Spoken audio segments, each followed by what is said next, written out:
Chapter 15. Donna Murdoch and Ephraim Perry were in love and wanted to get married. They were both of legal age and single.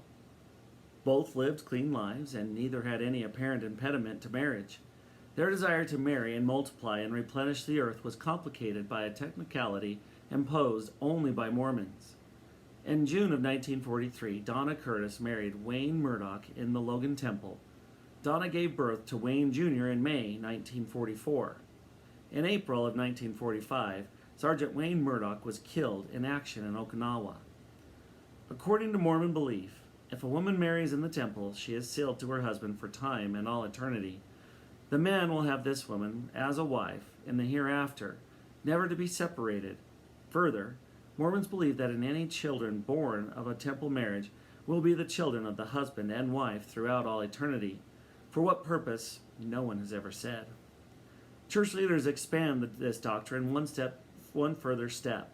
And a second husband marries a woman who is sealed in the temple to another man, then any children born of this second union belong to the first husband in eternity. So F. Perry was faced with something in the nature of Hobson's choice. If he married Donna Murdoch, she would be his wife only during life. Then she would revert to Wayne Murdoch in eternity. Worse still, if he and Donna produced any children, the issue of their marriage would likewise inure to Wayne Murdoch. What a hell of a situation to be in heaven with no wife or kids.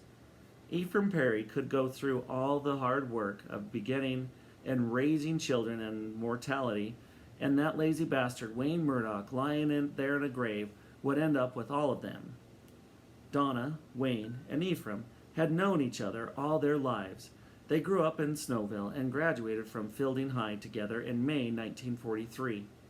Wayne went to war, and F got a defense job in Salt Lake City and was deferred. Poor Donna became a widow with one child at age 20. Ephraim's lust for Donna in August 1947 might have caused him to waive the benefits of a wife and children in the next world and start working immediately, for Wayne had been left alone to decide. When Jared Perry learned of his oldest son, F, wanted to marry Donna Murdoch, he at first thought he was just having a bad dream. Would now all his teachings go for naught, and his first begotten be wifeless in the next world? He reasoned at great length with Ephraim. He pointed out that without a wife in eternity, F could not procreate. Without spiritual children, he could not be a god and have a kingdom of his own to preside over. Pretty Perry pointed out that F would be not unlike a eunuch. He could not sow, neither could he reap. F would only be an ministering angel to gods, like unto Jared and M. Perry. Ephraim was shaken, but an impasse resulted when he said he would not give Donna up. I understand that background of this meeting, said Bishop Jackson, but what do you expect me to do about the situation?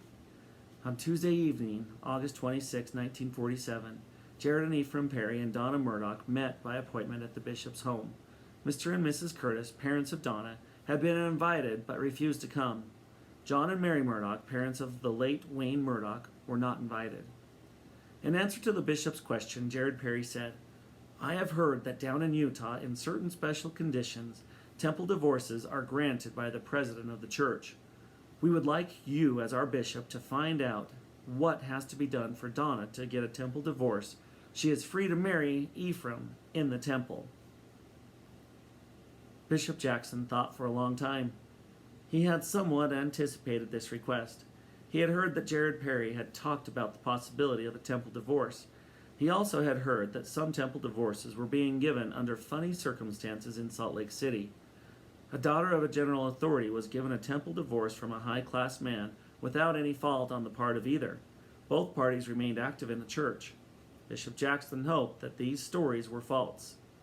At length, the bishop said, according to my instructions, a temple divorce is only given under the most extreme conditions, in a case perhaps where one party is guilty of the most heinous crime. and the other is entirely blameless.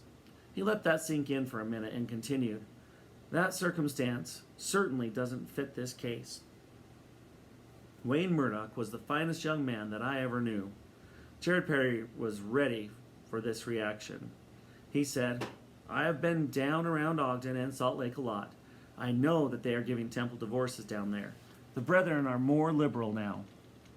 The bishop said, "I don't want to waste a lot of time and argue about this.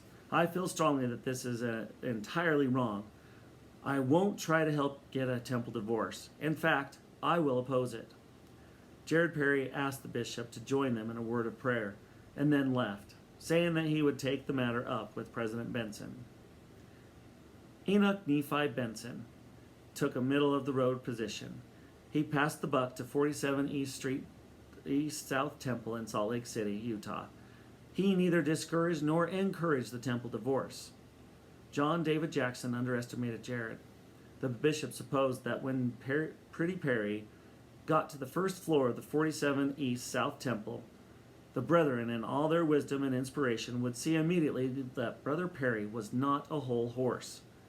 He supposed that the brethren would listen, but then, more politely than he, eventually give Perry the bum's rush. Jared Perry camped on the first floor of the 47 East South Temple. Pretty had a former missionary companion who was a functionary in the office of the presiding bishop. This former companion showed Jared the ropes. In September 1948, to his shock and utter disbelief, Bishop Jackson received in an ordinary course of the mail a copy of the church record that stated that Donna Murdoch had been granted a temple divorce from the late Wayne Murdoch. The bishop didn't know what went on in Salt Lake City and didn't want to know. At this time, the bishop was near the end of his tenure in office and had seen the futility of fighting with the brethren. He said that as long as 10 years later, that this Murdoch divorce shook his faith more than any other distasteful thing in the church combined. He said that in his wildest dreams he had never thought he would witness the granting of dispensations in the church. The next logical step, he said grimly, was the sale of indulgences. It was inconceivable to him that a man who had gone away to fight for his country, who had died for his country, should be deprived of his wife in the hereafter.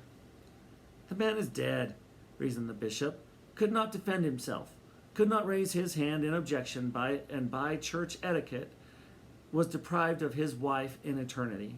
I want to remind you, President Benson," said the bishop, "that this is another time there will be some undoing on the other side, and I'm sure there are going to be some surprises for all of us." The only one who really enjoyed the divorce was Jared Perry. Donna and Ephraim had begun to wonder if it was worth it.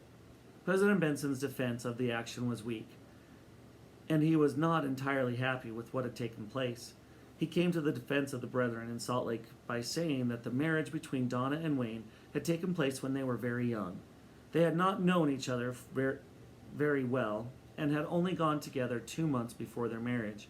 He further reasoned that the brethren in Salt Lake, in all their wisdom, must have been inspired to the effect that their marriage between Wayne and Donna was not right, and that the marriage between Donna and Ephraim was more appropriate for everyone concerned, and that Wayne, in fact, would be rewarded in some other way. Mr. and Mrs. Curtis, parents of Donna, recovered from the Murdoch divorce, as did the Bishop John and Mary Murdoch. Parents of the late Wayne Murdoch didn't.